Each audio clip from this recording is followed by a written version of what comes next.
तोर नैना के जादू मोला भाग रे, मोर दिल के कोना में समा रे। तोर हंसी के उजियारा छाग रे, मोर सपना के दुनिया सजाग रे।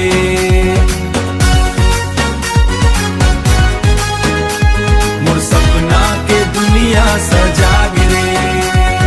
जब ले तोला देख्यो गली के मोड़ मन, धड़कन बढ़ जाथे मोर झंझोड़ मन।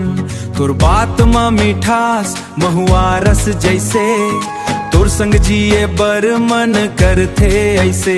तोर चूड़ी के छन छन सुनाथे गीत रे, तोर संग लगथे सज गे पीरीत रे।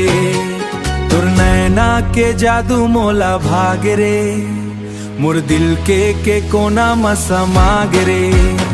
तोर नैना के जादू मोला भाग रे, मोर दिल के कोना में समा रे।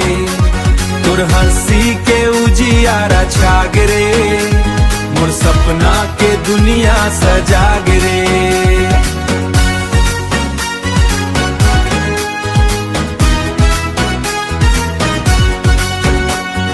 चांदनी रात मन तोर संग घूमू, हाथ में हाथ धर के सपना बुनहूं।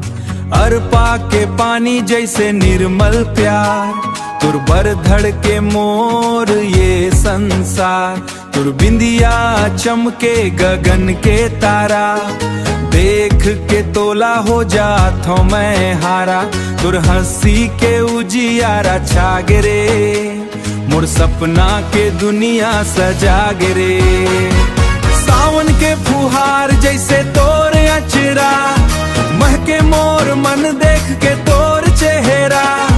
जन्म जन्म तक संग निभाबो रे, तोर नाम के माला जपत रहा बोरे।